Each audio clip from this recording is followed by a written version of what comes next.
काँग्रेस नेत्यांनी जनतेचे लुटलेले धन अगोदर परत करावे, हिंदूंच्या मंदिरातील सोने घेण्याचा प्रयत्न केल्यास त्याला तीव्र स्वरूपात विरोध केला जाईल असा इशारा हिंदू जनजागृती समितीने दिला आहे।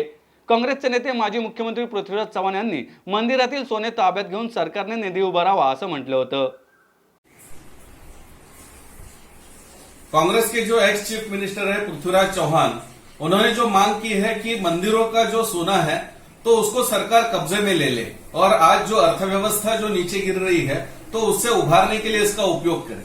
सबसे पहले तो मैं ये निंदा करना चाहता हूं कि क्या अब पूरा देश इनका लूट करके हो गया। आज इनका ध्यान मंदिरों के अंदर जो सोना जो भक्तों के पास से है, जो हजारों वर्षों से मंदिरों के अंदर जमा किया गया है, अब उसके ऊपर गई है।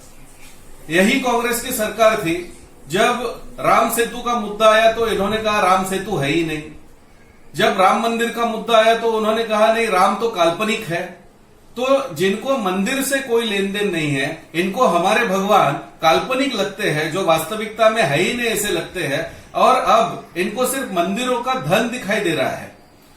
आज हमें ध्यान में लेना चाहिए कि पिछले 70 वर्ष में जब कांग्रेस का राज था तो भारत में जो घोटाले हुए उसकी कुल यदि राशि हम देखते हैं तो 4,82,482,000 करोड़, इतना बड़ा घोटाला कांग्रेस के राज में हुआ। मैं पूछता हूं कि इसकी जांच क्यों नहीं हुई। आज कांग्रेस ये क्यों नहीं कहती है कि जो पैसा काला धन विदेश में था उसको वापस लाया जाना चाहिए।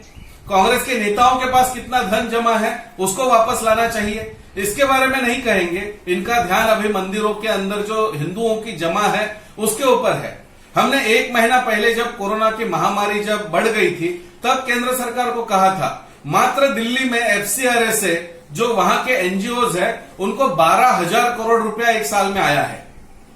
तो हमारी ये मांग थी कि ये 12,000 करोड़ जो आज विदेश से आया है और ये विदेश के लोगों ने जो भारत में भेजा है उसका उपयोग करें।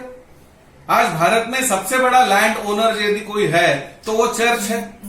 आज दूसरे नंबर का भारत का सबसे बड़ा लैंड ओनर और जिसके पास वकफ की जमीन है वो हमारा वकफ बोर्ड है। तो क्या मेरा प्रश्न है कांग्रेस के इन नेताओं से, वो कभी चर्च की जमीन है उसके बारे में कभी बात करेंगे? वो कभी कितना आज जैसे अजमेर जैसा दरगाह है तो वहां पर कितना पैसा आता है, निजामुद्दीन में कितना पैसा आता है, क्या उसको सरकार के पास लेके जाने की कभी बात करेंगे? ये लोग आज इस आपत्ति में भी यदि तेलंगाना में हम देखेंगे तो रमजान के गिफ्ट बांट रहे हैं। ये लोग जब रमजान आता है तो इफ्तार बांटेंगे। इन्होंने करीब करीब 12-13 साल हज यात्रा के लिए डोनेशन बांटा, तब इनको देश का पैसा नहीं दिखाई दिया।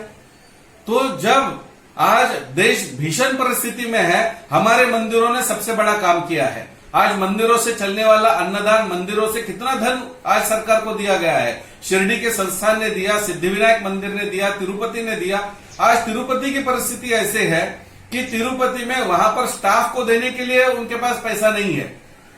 तो ऐसी परिस्थिति में हमारा ये मूलतः प्रश्न है, क्या ये सेक्युलर सरकारों को मंदिरों के बारे में कुछ कहने की वास्तविकता में आवश्यकता है? क्या इनको हमारे मंदिर चलाने की आवश्यकता है? तो इसके लिए हम इसका कड़ा विरोध करेंगे और कांग्रेस को हम इसकी चेतावनी करके रखते हैं कि इस प्रकार से यदि कोई योजना बनती है, इस प्रकार से हिंदुओं के मंदिर के जो धन है उसको कब्जाने का प्रयास होता है, तो हिंदू जनजागृति समिति और हिंदू संगठन इसका मुरझोर विरोध करेंगे।